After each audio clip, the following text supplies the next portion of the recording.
ஜனாதிபதி அன்ருகுமார் அரசநாயக் அவர்கள் பாராளுமன்றத்தில் ஒரு சிறப்புரை ஒன்றை ஆற்றியிருந்தார். தமிழர்கள் சார்ந்து ஏதாவது ஒரு நிகழ்வுகளை கொண்டாடுகின்ற பொழுது அது எப்படி இனவாத நிகழ்வாக வரும்? இந்த சகோதரத்துவம் என்கின்ற பேர்ல அந்த இடங்கள்ல பாட்டு பாடி நடனமாடி கருப்பு ஜூலை என்கின்ற ஒரு விடயத்தினுடைய மகத்துவத்தினையே அவர்களது அந்த நினைவினுடைய சோகங்களையே அளிக்கின்ற ஒரு செயற்பாடுகளில் ஈடுபட்டிருக்கின்றார்கள்.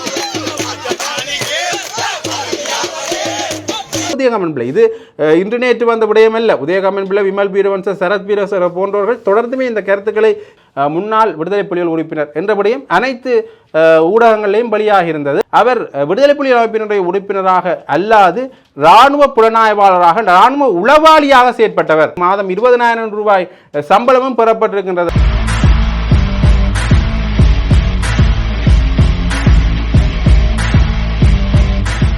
ஜெஃப்னாபடியின் சொந்தங்களுக்கு வணக்கம். இந்த காணொலியில் பல விஷயங்கள் தொடர்பாக பார்க்க போகிறோம். அந்த வகையில் இன்றைய தினம் ஜனாதிபதி அன்ருகுமார் அரசநாயக் அவர்கள் பாராளுமன்றத்தில் ஒரு சிறப்புரை ஒன்றை ஆற்றியிருந்தார். ஒரு மிக பிரதானமான உரையாக இது பார்க்கப்படுகின்றது. என்னென்னு பார்த்தீங்கன்னா, இந்த பாடசாலைகள் சம்பந்தமான ஒரு முக்கியமான விடயத்தை ஜனாதிபதி அன்ருகுமார் அரசநாயக் அவர்கள் பாராளுமன்றத்தில் பேசியிருந்தார். குறிப்பாக இன்னுமே பல பாடசாலைகளில் ஆட்களே இல்லாமல் இருக்கின்றது. கிட்டத்தட்ட 98 பாடசாலைகளுக்கு மேலே இந்த நிலைமை இருக்கின்றது. 10 மாணவர்கள் 20 மாணவர்கள் என்று பல பாடசாலைகளில் இருக்கின்றார்கள். ஆகவே இந்த பாடசாலை முறைமையொன்று கொண்டு வரப்பட்டதே மாணவர்களது வாழ்க்கைக்கான அடிப்படை கல்வி அவசியம் என்பதற்காகத்தான். ஆனால் இங்கு மாணவர்கள் தொகை குறைவாக காணப்படுகின்றது. இதற்கு காரணம் என்னென்னு பார்த்தீங்கன்னா, பல மாணவர்கள் பாடசாலைகளில் இருந்து தங்களுடைய படிப்பை நிறைவு செய்து கொள்ளாமலே இடைவிலகிக் கொள்கின்றார்கள். முதலாம் தரத்தில் படித்த மாணவர்கள் தங்களுடைய 5, 6ஆம் தரங்களில் இடைவிலகுவதோ அல்லது அதற்கு பிறகான காலகட்டத்தில் இடைவிலகுவதான ஒரு சூழ்நிலை ஒன்று இருக்கின்றது. ஆகவே அது தொடர்பான விடயங்களை மறுசீரமைப்பதற்காகத்தான் எங்களுடைய கல்வி மறுசீரமைப்பு சம்பந்தமான திட்டத்தையே கொண்டு வந்திருக்கின்றோம்.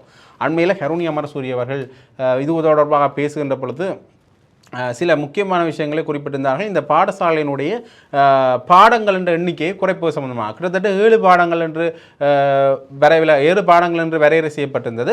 அதில் 5 பாடங்கள் முக்கியமாக கட்டாயமாக எடுக்கப்பட வேண்டிய பாடங்களாக உள்ளடக்கப்பட்டிருக்கின்றது. கட்டாய பாடம் என்று நாங்கள் சொல்கின்ற அந்த 5 பாடங்கள் விஞ்ஞானம், கணிதம், தமிழ், ஆங்கிலம் போன்ற அந்த 5 பாடங்கள் கட்டாயமாக எடுக்கப்பட வேண்டிய பாடங்களுக்கு உள்ளடக்க ஏனைய பாடங்கள் விருப்ப தெரிவிக்குள்ள வரும். ஆகவே இப்படி 7 பாடங்கள் என்று இனி வரையறுக்கப்பட போன்றது என்ற விடயத்தை சொல்லியிருந்தார்கள். அதே மாதிரி இந்த 2 மணியுடன் பாடசாலையை 2 மணி வரைக்கும் பாடசாலையை நீடித்தல் என்கின்ற ஒரு விடயப்பொருள் சம்பந்தமாகவும் பேசப்பட்டிருந்தது. அதாவது இதுவரைக்குமே 1:30 மணிக்கு முடிகிற பாடசாலை இனி 2 மணி வரைக்குமே நீடிக்கின்ற ஒரு பொருள் என்றால் 4 மணி வரைக்குமே பாடசாலையை நீடிப்பதற்கான திட்டங்கள் கொண்டு வரப்பட்டிருந்தாலும் கூட அது இடைநிறுத்தப்பட்டு மாணவர்களுடைய நலன் கருதி அது 2 மணியாக சுருக்கப்பட்டிருக்கு.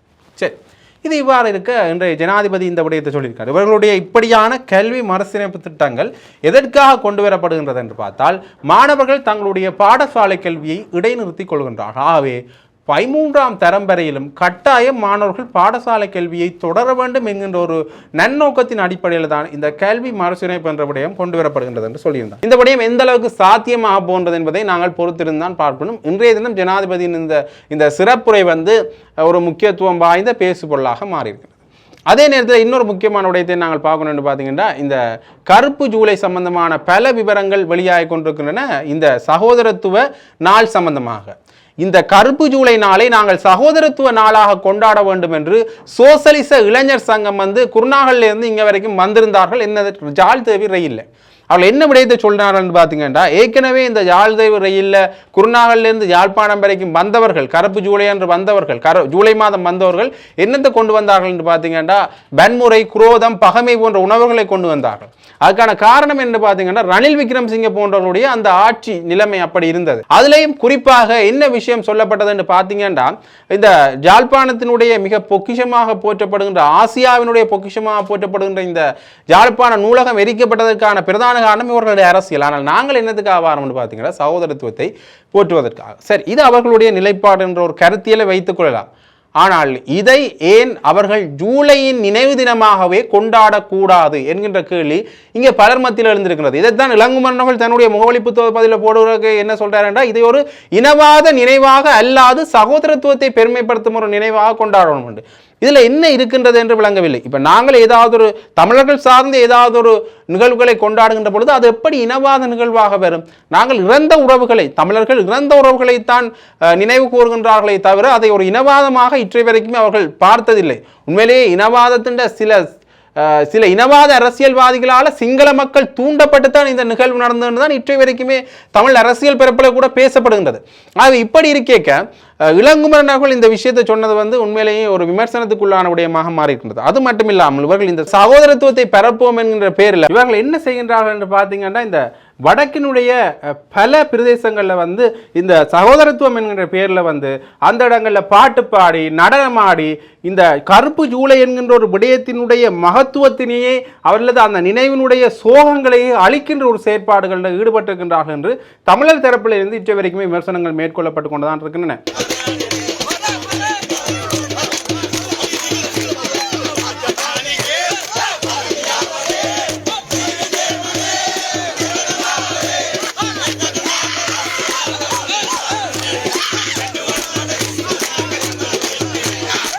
உண்மையிலேயே இது தொடர்பாக பார்க்கின்ற பொழுது சுகாஸ் அவர்கள் பேசுகின்ற பொழுது ஒரு முக்கியமான விஷயத்தை சொல்றார். இவர்கள் இதை கருப்பு ஜூலையாகவே கொண்டாடி இருக்கலாம் என்ற விமர்சனம் தான் முன்வைக்கப்பட்டது. அது மட்டும் இல்லாமல் கஜேந்திரகுமார் பொன்னம்பலம் அவர்கள் பேசுகின்ற பொழுது ஜேவிபி அன்றைய காலகட்டங்களில் பல வன்முறைகளை கட்டவிழ்த்து விட்டிருந்தது. அதில் ஜேவிபி சார்ந்த சில உறுப்பினர்களும் சம்பந்தப்பட்டிருக்கின்றார்கள் இந்த கருப்பு ஜூலை என்ற விடயத்தில்.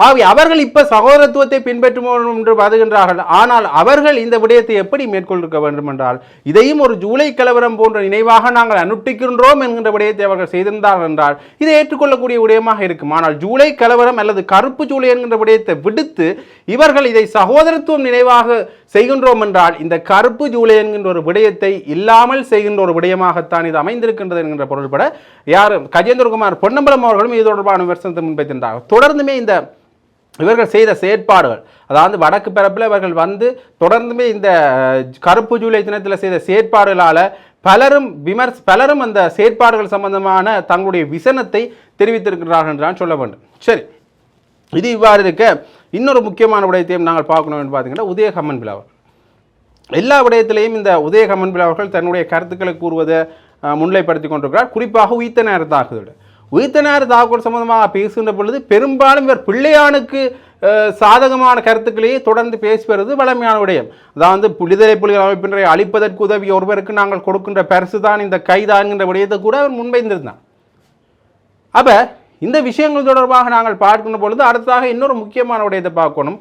பிள்ளையான் அவர்கள் இன்னொரு விஷயத்தை சொல்லியிருக்காருன்னு பார்த்தீங்கன்னா, இந்த இராணுவத்தினரை காட்டி கொடுக்கின்ற அல்லது இராணுவத்திற்கு எதிராக செயற்படுகின்ற ஒரு அமைப்பு தான் இப்போ இருந்து கொண்டிருக்கின்றது.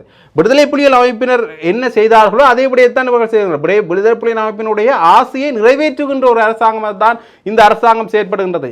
என்றால் போர்க்குற்றம் செய்தார்கள் இராணுவத்தினர் என்று இப்போ சர்வதேச நீதிமன்றத்தில் இராணுவத்தை நிறுத்தணும் என்றால் தமிழர் தரப்பிலிருந்து பேசப்பட்டு கொண்டிருக்கின்றது.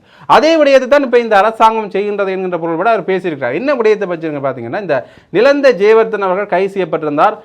உயிர்த்த நேர தாக்குதலில் முன்னரே தெரிந்திருந்தும் தங்களுடைய கடமைகளை செய்ய தவறியவர்கள் என்ற பட்டியலில் அந்த விடயத்தை வைத்துத்தான் மேற்கோள் காட்டித்தான் ஏன் இவர் கைது செய்யப்பட்டிருக்கிறார். உண்மையிலேயே இராணுவத்தினரையும் போலீசாரையும் இவர் கைது செய்வதனூடாக இனி வருங்காலங்களில் இந்த புலனாய்வு தகவல்களை இல்லாமல் போவதற்கான சாத்தியக்கூறுகள் கூட இருக்கின்றது. ஆகவே சரியான முறையில் நாங்கள் இராணுவத்தினரை நடத்த வேண்டும் என்கின்ற பொருள்பட யார் பேசியிருக்கிறார் பார்த்தீங்கன்னா, உதயகம்மன் அவர்கள் வளமையாகவே இந்த இராணுவத்தினர் என்கின்ற பெயரை அவர் எடுக்கின்ற பொழுது உதாரணமாக அவர் சொல்கிற முக்கியமான விஷயம் என்று பார்த்தீங்கன்னா, விடுதலை புலிகள் அமைப்பினரை சாடுவார், தமிழர்கள் சார்ந்து வைக்கப்படுகின்ற நிலைப்பாடுகளை சாடுவார். இப்படியான விடயங்களை முன்வைத்து தான் யார் இந்த விடயங்களை சொல்றாருன்னு பார்த்தீங்கன்னா, உதயகம்மன் பிள்ளை. இது இன்று நேற்று வந்த விடயம் அல்ல. உதயகம்மன் பிள்ளை, விமல் வீரவன்ச, சரத் வீரசர போன்றவர்கள் தொடர்ந்துமே இந்த கருத்தாளர்களை கூறிய வண்ணமே இருக்கின்றார்கள். இந்த உயிர்த்த நேர தாக்குதல் சம்பந்தமான விடயங்கள் எந்த அளவில் போய் சேர்ந்திருக்கின்றது வேற விஷயம். தமிழர்கள் சம்பந்தமான போர்க்குற்ற விஷயங்களும் தமிழர்களுக்கு இழைக்கப்பட்டது இனப்படுகொலை தான், அநீதி தான் என்கின்ற விடயமும் சிங்கள மக்கள் மத்தியில் ஓரளவு புரிதல்கள் ஏற்படுகின்ற இந்த சூழ்நிலையில் மீண்டுமே சிங்கள மக்கள் மத்தியில் இந்த இனவாத வன்மத்தை புகட்டுகின்ற ஒரு செயற்பாடாகத்தான் உதயகம்மன் பிள்ளை போன்றவர்களது இந்த கருத்துக்கள் இருக்கின்றன என்று பலரும் தங்களுடைய பொது வழிகளில் விமர்சனங்களை முன்வைத்த வண்ணமே இருக்கின்றார்கள் என்று தான் சொல்ல வேண்டும். அது ஒரு வகையில் இருக்க இன்னொரு முக்கியமான விடயம் சம்பந்தமாக யார் சொல்லியிருக்காருன்னு பார்த்தீங்கன்னா, நிஷாம் காரியப்பர் அவர்கள். நிசாம் காரியப்பர் அவர்கள் பேசுகின்ற பொழுது ஒரு முக்கியமான விஷயத்தை சொல்கிறாருன்னு பார்த்தீங்கன்னா, இந்த சரியான முறையில் இன்னுமே உயிர்த்தனார் தாக்கல் சம்பந்தமான விடயங்கள் மேற்கொள்ளப்படையில்லை என்கின்ற விடயத்தை சொல்கிறார். இந்த அறிக்கையை வைத்து தான் அவர் இந்த விஷயத்தை சொல்கிறார். இந்த பவனத்தீவில் 2015ஆம் ஆண்டளவில் 2018ஆம் ஆண்டளவில் மேற்கொள்ளப்பட்ட அந்த இரு போலீஸ் உத்தியோகத்தர்கள துப்பாக்கி சூட்டில் பிள்ளையான் சம்பந்தப்பட்டிருக்கின்ற விடயம் தொடர்பாக இப்போ பேசப்படுகிறது. ஆனால் இந்த விஷயம் 2015ஆம் ஆண்டே இது சம்பந்தமான தகவல்கள் வந்திருந்தது. அந்த விடயத்தை வைத்துக்கொண்டு இப்போ ஆய்வு நடத்தி சென்றிருந்தால் உயிர்த்தனார் தாக்குதலை தடுத்திருக்கலாம். அப்போ உயிர்த்தனார் தாக்குதலை தடுக்காமல் இருந்ததுக்கான காரணம் முன்னரே தெரிந்த சில விஷயங்களை சரியான முறையில் நடைமுறைப்படுத்தாத பின்னணிதான் என்றதை இந்த அரசாங்கம் ஒத்துக்கொள்ள வேண்டும் என்கிற விடயத்தை அவர் சொல்லியிருக்கின்றார். முன்னே அரசாங்கம் இந்த விஷயத்தை செஞ்சிருந்தாலும் கூட இப்போ இருக்கிற அரசாங்கம் இந்த விடயத்தை தான் செய்தான் என்கின்ற ஒரு கேள்வியும் எழுந்திருக்கின்றது. அது மட்டும் இல்லாமல் இன்னுமே இந்த சுரேஷ் சாலை போன்றவர்கள் குற்றப்புலனாய்வு திணைக்களத்தால் விசாரணைக்கோ அல்லது கைதோ செய்யப்படவில்லை. இது தொடர்பாக இந்த அரசாங்கம் என்ன கூற போன்றது என்கின்ற கேள்வியை யார் முன்வைச்சிருக்கிறார் என்று பார்த்தீங்கன்னா நிசாம் காரியப்பர் அவர்கள் முன்வைத்திருக்கிறார். ஆகவே இது ஒரு மிகப்பெரிய ஒரு பேசு பொருளாகவே இந்த சூழ்நிலையில் மாறி இருக்கு. உயிர்த்தனார் தாக்குதல் சம்பந்தமான விடயம், உயிர்த்தனார் தாக்குதலில் பிள்ளையான் சம்பந்தப்பட்டிருக்கிறார் என்கிற விடயத்தை சொல்கின்றார்களே தவிர இன்னுமே நீதிமன்றத்துக்கு அது தொடர்பான முக்கியமான சில விஷயங்களை முன்வைக்கல. நீதிமன்றத்துக்கு அவர் தொடர்பான சில விஷயங்கள் கொண்டு வரப்படும் என்று சொல்கின்றார்கள். இன்னுமே கொண்டு வரப்படாத ஒரு சூழ்நிலை தான் இருக்கின்றது. ஆகவே தொடர்ந்து பார்க்கலாம் இது தொடர்பான விடயம் என்ன வகையில் செல்ல போன்றது என்பதை. அடுத்ததாக இன்னொரு முக்கியமான விடயம், அண்மையில் ஒருவர் கைது செய்யப்பட்டிருந்தார் விடுதலை புலிகள் அமைப்பினுடைய முன்னாள் உறுப்பினர் என்ற பெயரில். இப்போ அவர் கைது செய்யப்பட்ட பிறகு முன்னர் நேற்று முன்தினம் இந்த விடயம் தொடர்பாக பேசப்பட்டு அவர் கைது செய்யப்பட்டிருந்தார். அவர் தன் T56 ரக துப்பாக்கி கொண்டையும் தன் கையில் வைத்திருந்தார். ஏதோ ஒரு சம்பவம் செய்வதற்காகத்தான் அவர் வந்தார் என்ற பெயரிலையும் அவர் மேலே குற்றச்சாட்டு முன்வைக்கப்பட்டது. இதில் அவர்கள் சொல்லிய விஷயம் என்று பார்த்தீங்கன்னா, இவர் முன்னாள் விடுதலை புலிகள் உறுப்பினர் என்றபடியும் அனைத்து ஊடகங்களையும் பலியாக இருந்தது. இது தொடர்பாக பேசுகின்ற பொழுது அது நடந்த அடுத்த நாள் பவுனியாவில் மேலும் இருவர் கைது செய்யப்பட்டிருந்தார்கள். அவர்களுடைய வீடுகளில் சோதனையிட்ட பொழுது போதைப் பொருட்கள் மற்றும் கைக்கூட்டுகள் போன்ற மீட்கப்பட்டன. இது இவ்வாறு இருக்கு. இப்போ ஒரு தகவல் ஒன்று வந்திருக்கு. அண்மையில் நடந்த ஒரு தனியார் தொலைக்காட்சியில் நடந்த ஒரு நிகழ்ச்சியில் அவர் விடுதலை புலிகள் அமைப்பினுடைய உறுப்பினராக அல்லாது இராணுவ புலனாய்வாளராக இராணுவ உளவாளியாக செயற்பட்டவர் என்கிற விஷயம் வெளியாக இருக்கிறது. அவர் இராணுவ புலனாய்வு திணைக்களத்திலிருந்து அவருக்கு மாதம் 20,000 ரூபாய் சம்பளமும் பெறப்பட்டிருக்கின்றது, அவருக்கு போயிருக்கின்றது, அவர் அதை பெற்றுக்கொண்டிருக்கின்றார் என்ற விடயமும் இப்போ வெளியாக இருக்கின்றது. ஆகவே நாங்களும் இது தொடர்பாக முன்னர் பேசியிருந்தோம் உங்களோட காணொலிகளில். இனி வருங்காலங்களில் இந்த விடுதலை புலிகள் அமைப்பினர் தொடர்பான விமர்சனத்தை முன்வைக்கும் சிங்கள அரசியல்வாதிகள் இந்த விஷயத்தை தூக்கி பிடித்தோண்டு தங்களுடைய கருத்துக்களை சொல்வார்கள் என்று பேசியிருந்தோம். அந்த வகையில் அதற்கு ஒரு முற்றுப்புள்ளி வைக்கும் முகமாக அந்த ஊடகம் இந்த செய்தியை வெளியிட்டிருக்கின்றது. அதாவது அவர் விடுதலை புலி உறுப்பினர் அல்லர், அவர் உளவாளியாக செயற்பட்டிருக்கலாம் என்கிற விடயத்தை சொல்லியிருக்கிறது. தொடர்ந்து பார்க்கலாம் இது தொடர்பாக என்ன விஷயத்தை இந்த அரசாங்கம் சார்பாக முன்னெடுக்க போன்றார்கள் என்பதை. இப்படியாக எங்களுடைய அரசியல் பரப்பில் தொடர்ந்தும் பல விடயங்கள் வெளியாகி வண்ணமே இருக்கின்றன. அந்த விடயங்களை தெரிந்து கொள்வதற்காக நீங்கள் ஜெஃப்னா பிரியன் சேனலோடு இணைஞ்சிருங்க. நன்றி, வணக்கம்.